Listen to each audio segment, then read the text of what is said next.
Welcome to this week's episode of the Success Realtor Podcast by yours truly, Colleen Wood.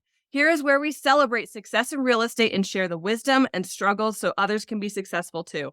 If you are a new listener, I am the producing branch manager of the Wood team at Hometown Lenders, and I'm known for helping realtors make a lot more money in commissions without selling their soul to the industry and while maintaining balance with what's most important in life. I am thrilled to be talking to husband and wife team, Greg and Amelia Smith of Smith and Company under the Engel and Volkers umbrella in Bozeman and Big Sky, Montana. Greg and Amelia, thank you so much for taking the time to share your wisdom with us. I'm so excited to have you guys here. Thanks, Thank you Colleen. so much. Super excited to be here as well. This is going to be fun.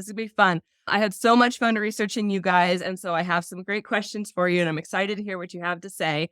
You two are the perfect duo. You have the best mix of both worlds, so I'm so excited to explore that. So we're just going to dive right in. Great. How did you guys get into real estate? How did that line up with when you got married? Tell me the story. Greg got into the industry first, so I'll let him tell his story of how he got in, and then I'll jump in and fill in how I joined with him. Okay. Yeah, great. Yeah, got into the industry at the end of 2013. Something I've always kind of had on my mind, and had an opportunity to join another individual kind of on his team as a licensed assistant, and saw that as a really good way to have a mentor and some support maybe in the industry and learn along the way and, continue on my path. So it was super helpful, working in that fashion, always really enjoy working with people and just, the lifestyle here in Montana, we'll probably talk about a lot. And it's just something that's real important to us, both Amelia and I, and being able to work in that every day and share that with friends, colleagues, new folks to Bozeman, Montana, whatever it may be, has always been super great. And then as, our business continued to grow, Amelia and I eventually became a husband and wife team. It kind of started off a little bit with Amelia behind the scenes, and really saw her strength and what her background is coming from was really needed in a full business, and knowing that real estate, it's a business, right? It takes a lot of hats, I think, to make things run. And now we're operating as a husband and wife team. We now have another licensed assistant that's working with us full time and has been for the last year. And yeah, we're finding just a lot of fun and challenges and excitement and, everything that comes along with it. So let me get the timeline right. You started real estate in 2013. What year did you guys get married? Okay, so we got married in 2015. So we moved here in 2013, dating, didn't know anybody, didn't have a super solid plan. I was working remotely. My background is in digital marketing. And then that's when Greg got into real estate. So he was practicing real estate for a while. We got married in 2015. I joined in 2017, right after I had my first baby. So he was maybe like 3 months old when I was doing my online licensing, testing and all that stuff. So yeah, that was so he was 2013, married 2015, baby 2017. And then that's when I joined the team. So Oh my God. I wish my timing was a little earlier, but it worked out. It's worked out really well. You guys, and you guys are just an amazing duo. So Amelia, you touched on it a little bit. You're the marketing expert. What do you do to distinguish your brand from your competitors in the market? Yeah, that's a great question. And something that we're always trying to refine. There's a lot of things that you can do as a real estate agent. And I think they kind of fall into two buckets. And this is kind of generally how it seems to work with marketing. There's things you do that are brand recognition, right? And it's just getting your name out there, establishing your presence in the market, right? And you don't always know what the direct ROI is on that, right? So there's kind of that like brand stuff that you just have to do, right? I kind of call it like you have to play the game. Sometimes that's social media. Sometimes that's like printed marketing materials that you mail out or send out into the universe and you just hope someone sees it. And then there's more kind of in that other bucket, there's more of that like direct, maybe paid marketing efforts. that could be, online advertising, paid print advertising, paid social media marketing, those sorts of things. So I really try to focus on a mix of both because I think there's value in both. And we've seen interesting return on focusing on both of those things. I think the biggest thing that distinguishes us, not really the different types of marketing that we do. We're a husband and wife at the end of the day, and really it's a team approach, here at the house, it's a team approach in the office, and really just letting our clients know that there's a team behind them, because it takes a team to work our clients through the process and the journey and, at some point, the transaction. And sometimes Amelia might be a little bit more fitting for a client, or maybe I am, or it's both of us. And so I think that our marketing, it's the team approach, and it's the husband and wife, and how people can really connect with who we are as Greg and Amelia really kind of distinguishes us. And so you'll see a lot of in our marketing, it's the two of us. And hopefully that we're relatable and approachable from a marketing perspective, but also who you see on paper is who you get in real life. So. No, I agree. Outside looking in, your marketing is very approachable. You guys look like a Bozeman family, or, you guys do a ton in Big Sky too. So, there's a lot of families that are coming and wanting to be a part of the Big Sky experience. And there's some folks that have different kind of marketing that might not be as approachable for a family wanting to come there. And they might feel like they don't belong, but you guys are going to make them feel like they do belong with your approach. So I love that. Amelia, I wanted to circle back because I know our listeners are thinking about their 2023 year and they're trying to really dial in what's most important. Of those two types of marketing types where you're talking about, one is brand recognition and the other one is more of a direct, like paid kind of getting lead type things. In those two categories, which of those things do you think is the right way to be marketing your business right now in real estate? I think it's a little bit of both. The paid advertising route can be difficult because there's so many flashy signs out there for real estate agents and things like, come spend this month this much money with me and we'll send you all these leads, and come join this platform and we'll help you grow your business. And it's easy for us to be targeted with those sorts of things, and we've been there, right? Greg's been in the business long enough, and we've kind of fallen into some of those traps and thrown money down different rabbit holes to try different things.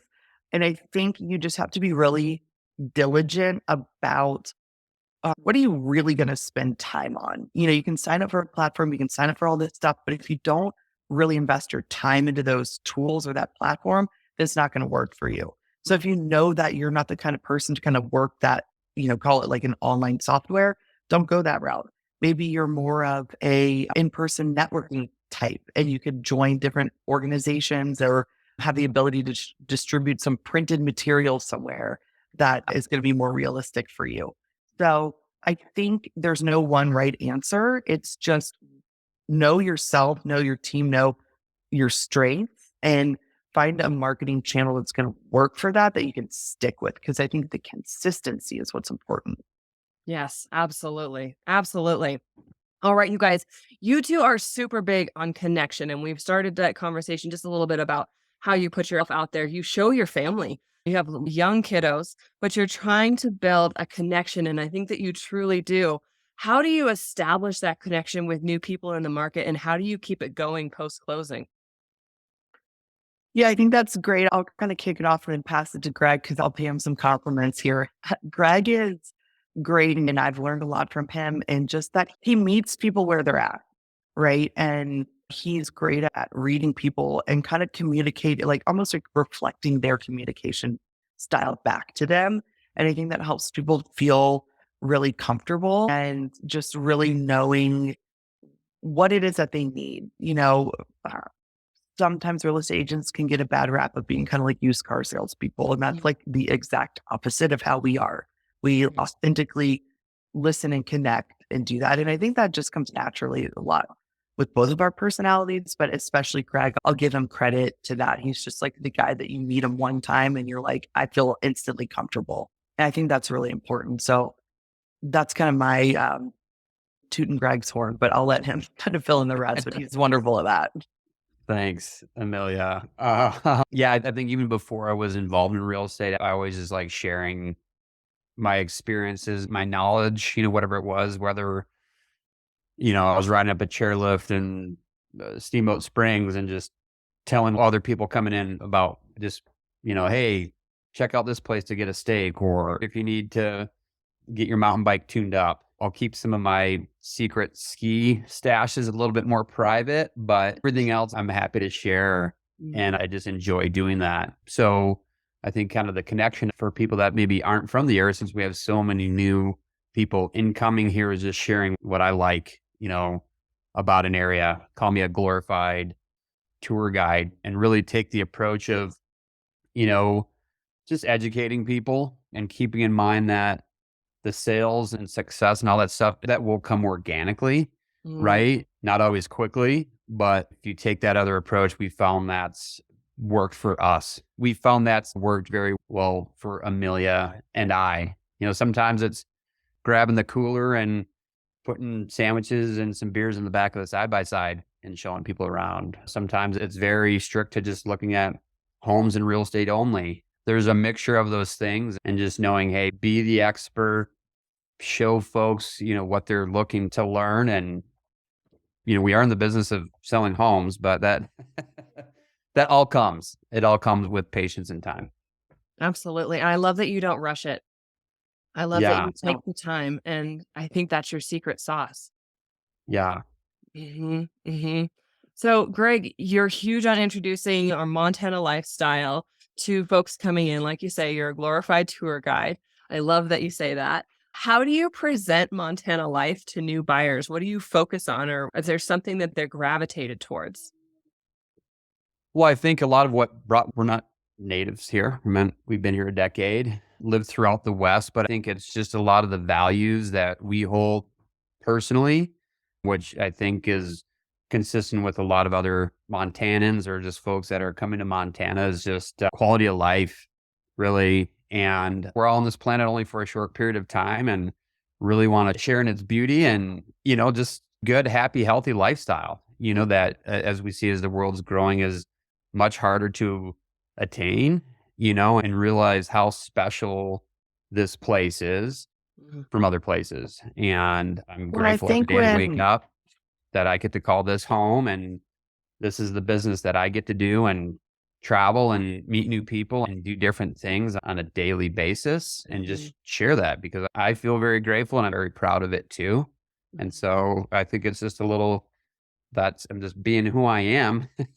And, just small town kind of values, but we're also in a very kind of progressive area as well. And so it's just kind of sharing a little bit of both of those things with our clients. Well, and I was going to kind of jump in and say, I think whenever we start working with a new, obviously specifically buyer in this kind of scenario that we're talking about, there's always like a reason why they're attracted to either Bozeman or Big Sky, right? It's rare that someone's moving here for a job, right?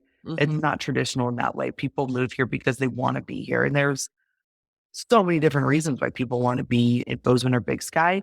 And I think what's kind of cool, and like working with a team and then being married and having a family, like we're able to really connect with people on all those different like phases of life and the different times that people are like choosing to move here. Sometimes it's an adventurous tech couple who during the COVID craziness can work remotely. Now they're like, awesome. Like we kind of have that like digital nomad, right?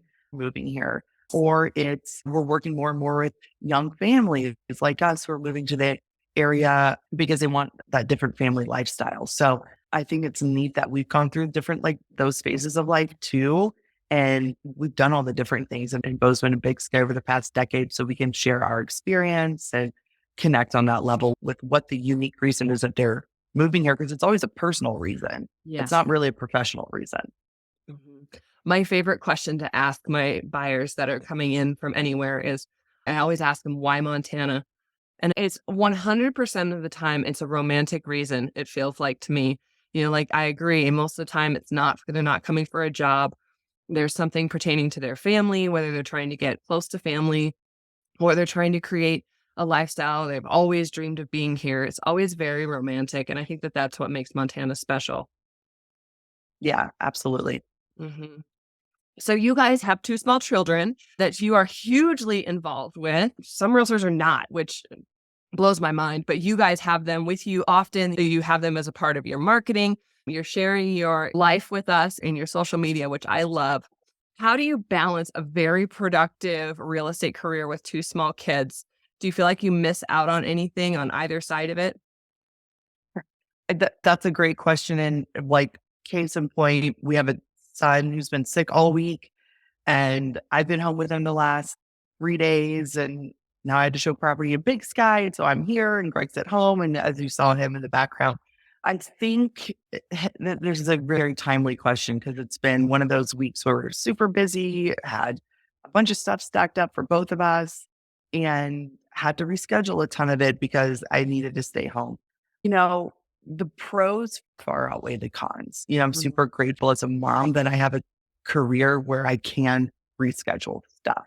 It's not always ideal, but we shift some of the workload to Greg or our assistant. So we have a team, right? And that's like exactly why we have a team, because we also have a family and a life that comes first Mm. in our world. But, we still have clients and responsibilities to take care of. And we never want to drop any ball on that. That's super important. That's consistency and communication, always being available to our clients when we need to. And so we have to have a team in order to do that. I honestly, individual real estate agents, like I feel like I don't know how they do it. Like it's a lot. Yeah. So working as a team and sharing those responsibilities is great. But yeah, it's hard sometimes when, let's say I had showing scheduled, but I need to stay home with a sick kid. I'm grateful that I can pass it off to Greg, but it's also, it's hard to reschedule those things sometimes. So Mhm. the pros far outweigh the cons, but of course there are cons. And we're always juggling to make it work, but I think we do a pretty good job. Yeah. Yeah. I was actually talking with my son the other day, and, he's 14. And we were looking through some old pictures. And I was saying to him, I said, I don't remember you being this age. I don't remember you being this small. And, I kind of got a little teary eyed about it because there's such a trade off because, we were building a business, building a career, building a name and all of that. And it just kind of the home life was just kind of existed. I don't think I was doing it very well. And again, kind of misty eyed. And I said to him, I said, I just don't even feel like I was even there. And he said, Mama, you were there. You took the picture. But that's the part. It's so bittersweet because, and you guys understand that because your kids are so little right now. And it's hard. It's draining to have little people and do customer service as well. So, Right. I mean, you guys, I just feel like you're balancing it so well. And I just love to watch the way that you're doing it. Well, thanks. It is a balance. And thank you for saying we're doing it well. It's not always like the easiest thing, but we work together to figure it out, and that's just kind of how we run things. Every day's different. So you just gotta make it happen. Absolutely. Absolutely. Well, it looks great outside looking in. Okay, you guys. So the Big Sky market, it's an incredible market, but it's a special market. It's a resort lifestyle, and it's a big part of your business. You guys aren't from Montana. You've been here for a decade. How did you get introduced to these very private clubs that are gated private clubs that are on the mountain? And how did you assimilate yourself with this sometimes super high end clientele? Yeah, I'll let great Greg take that question. one. I've always had a strong passion for the skiing industry. I mean, I left the Midwest when I was 18 for Steamboat Springs, Colorado, and have been throughout a number of other resort markets, sometimes in just working for the resorts and their snowmaking and grooming departments and the ski teams and construction, a little bit of everything. And so one of the things when we came to Montana, and that was an important part of our lifestyle, was having access to world-class skiing. And that's why Bozeman checked so many, boxes for us, having Big Sky and having Bridger Bowl and just that ski culture, I really resonate strong with. And as we jumped into the world of real estate, that was going to be a segment of our business, And so sometimes integrating into those markets is very different, as you know, and challenging from an agent perspective. And as well as, like you said, kind of mixing with a very different demographic than you see other places throughout the United States or the world. But it was a slow and steady climb. I think it was passion and just desire of like, this will be a part of my business because I want it to be. Right. And I want my work lifestyle to include this, so it was a slow and steady climb. And again, I think through consistent marketing, it takes time. It doesn't happen in a year. It doesn't happen in 3 years. About year 5, we started seeing a little more traction in that space. And then the last 5 have been able to build our momentum and our client base. And again, taking that organic approach of, just you get one, just keep doing a good job, do the next one. And then those spheres just continued to grow. And so I think it was a combination of marketing, but then just an organic growth pattern of meeting more and more people and their friends and their families. And yeah, I think trying to stay consistent with our work ethic, and that continues to travel. And, now after a decade, finally, it's been a big part of our business, about 50%.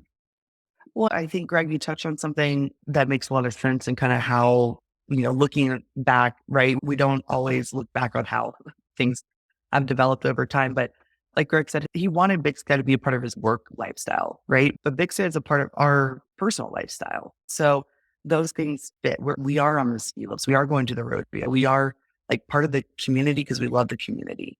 We're not just, outsiders looking in or trying to dabble in. Like this is a lifestyle that we live, and being a part of the community has obviously helped establish up in Big Sky was more difficult and definitely took more time.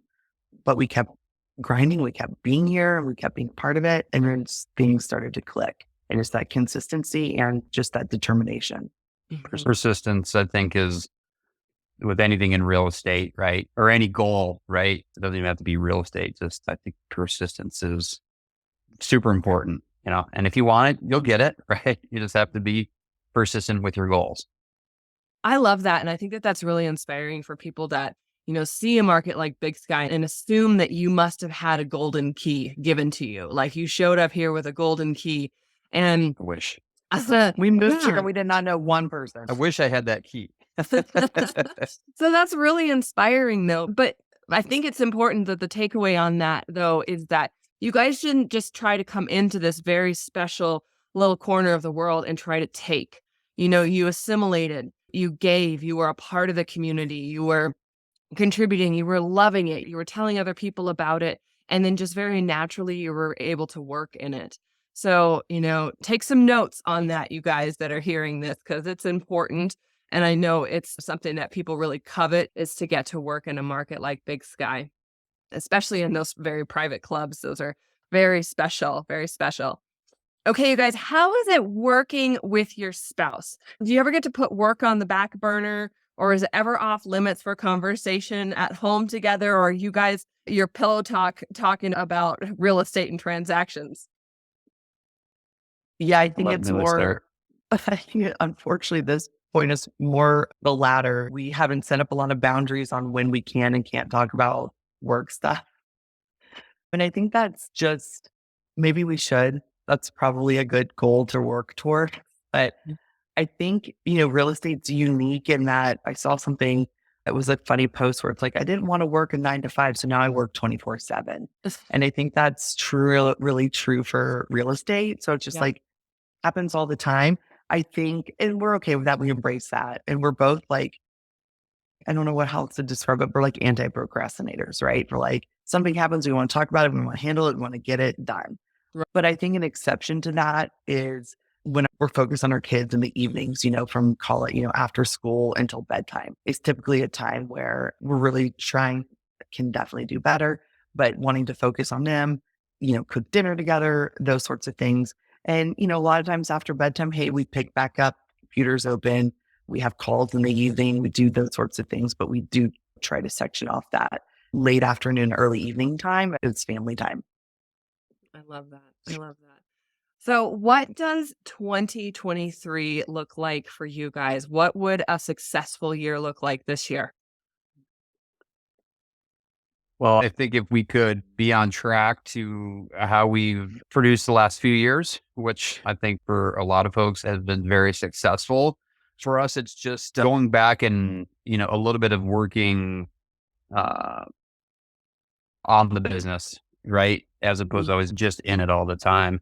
Mhm. And so just kind of just refining our approach of our marketing. Hey, what were we doing the last couple of years that worked well and didn't work well? And even looking back further than that, what were we doing kind of pre-pandemic, right? Like our conversations are different that we're having with clients. It's not just running right on a property, just being a little bit more strategic with our clientele and trying to understand their longer term goals and how they apply today. 'Cause we are in a different market than we were before. And so we're making a lot of adjustments on the fly from our daily approach. Our day to day looks a little bit different. Our marketing approach looks a little bit different. So, yeah, I mean, same thing, just in there every day, calling our Mhm. clients, just trying to be as consistent as possible, but taking advantage of some of those maybe downtimes to either spend times with family or connect with a client for coffee or lunch or skiing, some of those other things of why we really like to be in this business of Yes.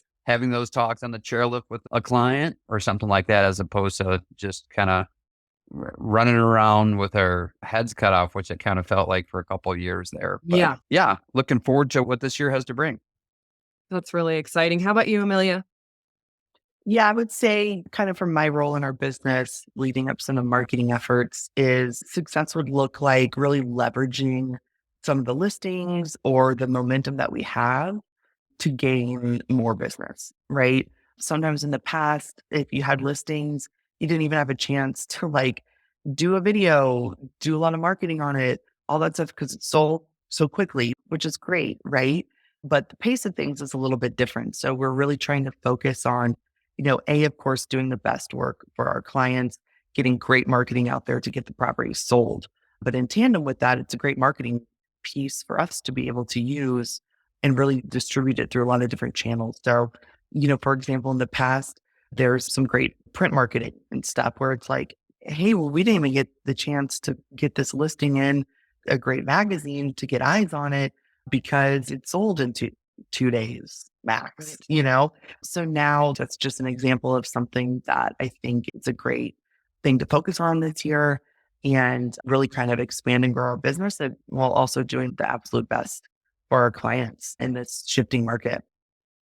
That sounds perfect, you guys. I feel like this year is going to be a lot more about quality of business instead of quantity. And that's what you're talking Yeah. about. I mean, people didn't even have marketing videos the last couple of years because they didn't even have time to do it. So now we're relearning how to do those things and figuring out what's the best use of our time. So that was amazing, you guys. Thank you so much for your time. You guys are so inspirational. I really appreciate you Thank coming on.